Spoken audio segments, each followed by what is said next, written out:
In 2022, I added 31 new coasters to my credit list. That's a total of 563. Some of those were brand new, and others were just new to me. Every year, I like to look at my new credits and pick out the ones that were a home run, as well as the ones that completely struck out. So let's run it back once again this year. These are the biggest winners and losers from my new credits in 2022.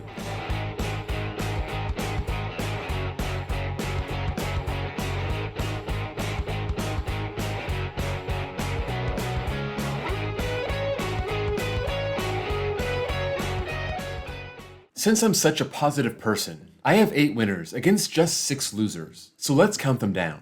Number 8 on my winners list is Rocky Top Mountain Coaster in Pigeon Forge, Tennessee. Before this year, I had ridden a couple mountain coasters. They seemed pretty much the same, a long lift hill to the top and one straight shot back to the ground. This one's different. It has 4 lift hills that divide up each section. There's also some loose theming and tunnels. It made for a very long ride, and I did enjoy the individual sections over the one straight shot to the ground. This is on the road to Dollywood, so if you have time before or after, I'd give this one a shot even if you've ridden other mountain coasters. Number 7 on my winners list is Dragonflier at Dollywood. I got a few new credits in Pigeon Forge, and Dragonflier was the best one. I kind of knew what to expect after riding Phoenix at Coney Island last year, but I was still impressed. This one has a more sprawling layout, but still has that super smooth and surprisingly intense layout. The best part being that overbank turn after the first drop. It's an angle and whip you don't see on family coasters. This is how family coasters should be, and it's such a huge upgrade over Vekoma's old family suspended coasters, the ones that Paramount liked to buy in the early 2000s, or in my case, the Bat at Lagoon. Even though it's the same manufacturer, this one was done so much better, from the track profiling to the lap bar restraints. Number 6 on my losers list is Slinky Dog Dash at Hollywood Studios. When you go to a Disney park and ride a coaster themed to Toy Story, you can't expect it to break your neck. That being said, I think it's fair to expect it to be a little bit forceful. I think Barnstormer at Magic Kingdom actually pulled more force than Slinky Dog. This is a Mock Rides multi-launch coaster, lots of in-ride theming, but it was just kinda short. The launches were just glorified pushes. I know Mock Rides is known for the weak launches, but this took it to the next level. Some people like to hype this ride up, but I went in without much expectation, and yet was still disappointed. Leave this one for the kids. Number 6 on my winners list is Icebreaker at SeaWorld Orlando. This is kind of a bizarre ride. It doesn't seem to know if it's supposed to be a family coaster or a thrill coaster, and sometimes that lack of definition can make a ride weird. It has a multi-pass launch, a 100-degree scorpion tail, an 80-foot top hat, but it's really short at 1,900 feet and has no inversions. Not a ride for kids, but it's pretty mild by any adult standards. The reason I think this is a winner is because of the airtime. You get negatives all over the course, from the scorpion tail to the top hat, to all the little sharp pops all around the course, especially at the end. It would be way better without the comfort collars, but when it comes to new Premier Rides coasters, it's just something we have to put up with. Nothing else in the park has airtime this sharp. Mako has that nice floater, Manta has the flying element, Kraken has the inversions, but adults can enjoy this for the ejector airtime, and kids can enjoy it because it's not very tall and it doesn't go upside down. That's a winner in my book. Number 5 on my losers list is Rockin' Roller Coaster at Hollywood Studios. Yeah, you can tell I didn't love the Hollywood Studios coasters all that much. Otherwise, that park was amazing. I wasn't really into the theming, kind of weird for a Disney park, but it was done pretty well once you got into the pre-show and the station. Once you launch into the main building, you just see some scenery illuminated on the side, and I think I'm just not into indoor looping coasters. Flight of Fear, same thing. It all felt kinda hokey for a Disney ride, something you'd find at a decent but less expensive park. It's 23 years old now, and it feels kinda out of date. Number 5 on my winners list is Dr. Diabolical's Cliffhanger at Six Flags Fiesta, Texas. Earlier in the summer, I rode another new dive coaster and I was severely disappointed. I'll talk about that one later, but I was kinda worried that Dr. Diabolical would be the same. I was pleasantly surprised. First, the pre-show is pretty awesome, something you don't expect from a Six Flags park, and the theme is carried into the ride experience with some on-ride audio. As for the ride itself, I really like the elements. The 95-degree drop really had some bite. Sometimes, these dive coasters can feel forceless if it's just dropping you straight down, but that extra 5 degrees beyond vertical was very noticeable. Glossy smooth, very good 0G roll, and I like the finale with the drop off the mid-course, airtime hill, and final helix. If it was allowed to carry more speed off the mid-course, this would be really awesome, but it slows down a lot, so there's room for improvement. This was also a perfect fit for the park, a real-life new B&M at a Six Flags park. It's a crowd pleaser. It completes the complex with Iron Rattler and Roadrunner. It's a winner of an attraction all around. Not to mention, it stands out in the park. and you can hear that on-ride audio pretty much anywhere, inside or outside the gates. Number 4 on my losers list is Tumbili at King's Dominion. I know, this is just a filler attraction, and maybe I accidentally rode the mild side, like I did the first time with Dragonflier, but I was thoroughly underwhelmed with King's Dominion's newest coaster. It is nice that this came with a brand new area, Jungle Expedition, and it has some nice theming with the green track and the bamboo style supports, but when I rode it, it may have flipped once and that's it. It's such a short ride, and when I was there, it was only running one car, which is brutal. That line just doesn't move.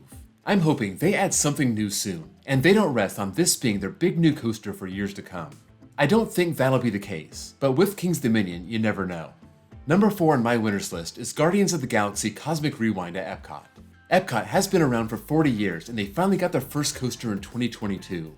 This ride is a game changer for Epcot. It elevates the park up near the level of the others. Even if it's not quite there, what a big step forward. Everything from the outside building, to the theme queue, to the pre-show, to the on-ride theming and visuals. And then, of course, the ride experience itself. It's all top-notch. Where Rock and Roller Coaster seems to be out of date, this is state-of-the-art. It's a Vekoma launch spinning coaster. It has over a mile of track, and you're just twisting and spinning around, completely immersed in the outer space theme and the storyline. I thought maybe this would be a world-class coaster. It didn't make it that far, but nonetheless, it's still impressive. Number 3 on my losers list is Emperor at SeaWorld San Diego.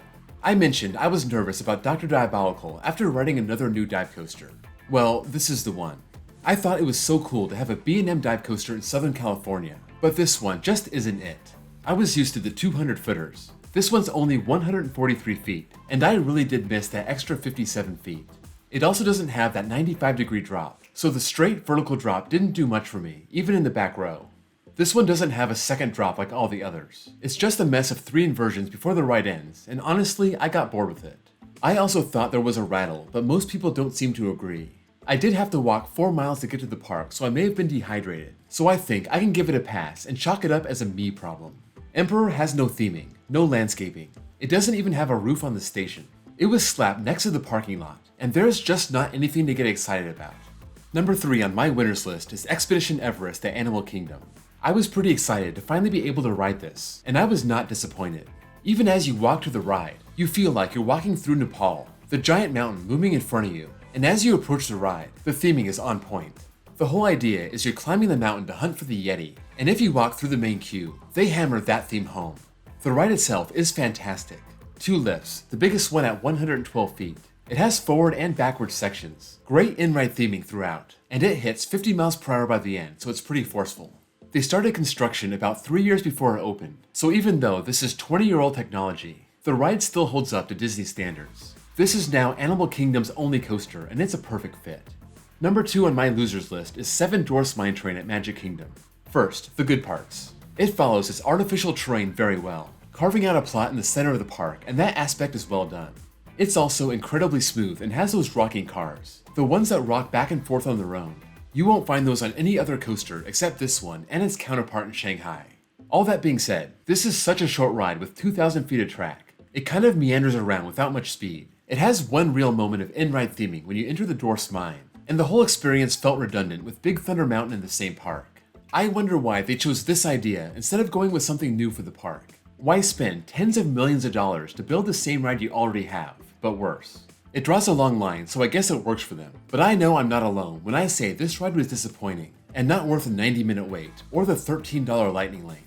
Number 2 on my winners list is Iron Gwazi at Busch Gardens Tampa. Busch Gardens didn't need to make this a hyper hybrid. A regular sized one would have served the park well. This park was desperate for a great airtime machine, and RMC was the perfect company for the job. They went above and beyond the call of duty, giving this 206 feet of height and over 4,000 feet of track. And they did a great job hyping everyone up for possibly the best coaster in the world. Granted, they hyped us up for almost 3 years before we got to ride, but that's another story. I would say this lived up to the hype. It ended up landing in my top 10. It gives all the airtime this park was missing. The only reason it's not number 1 is because it's one of those rides that runs really slow in the morning. The forces were so mild on my first ride, I didn't know what to make of it. Luckily, I got to ride again in the afternoon and at night, and I got to see what this ride is all about. It's world class. Number 1 on my losers list is Rollin Thunder at Tropic Falls. Zamperla doesn't make a lot of big rides. They specialize in wild mouse coasters and flat rides, and they make some amazing flats, don't get me wrong. But when it comes to coasters, it's just not their forte. Thunderbolt at Coney Island was not a good ride, but that was the original, and when they cloned that model at Tropic Falls 3 years later, apparently they did a better job. I trusted this was the case. I brought Sophie on it, and the whole thing was miserable. It's a beautiful looking ride. It has some elements that are actually fun, but the car just runs horribly on the track. The giant box and shoulder strap restraint combo doesn't help either. You feel every janky transition. It rattles through its inversions. The airtime at the end launches you into that big old box right in your lap. I am really sorry I took Sophie on this ride, and it might be her least favorite coaster of all time. I just don't understand why Zamperla designed this ride, tested it, and thought it was good to open to the public. Other manufacturers don't have this problem with their brand new rides. You may see a new Gerstlauer with some potholes, but this runs like a poorly maintained 40-year-old Vekoma. It reminds me a lot of T3. Anyway, this was definitely the biggest loser for me. Number 1 on my winners list is Pantheon at Busch Gardens Williamsburg.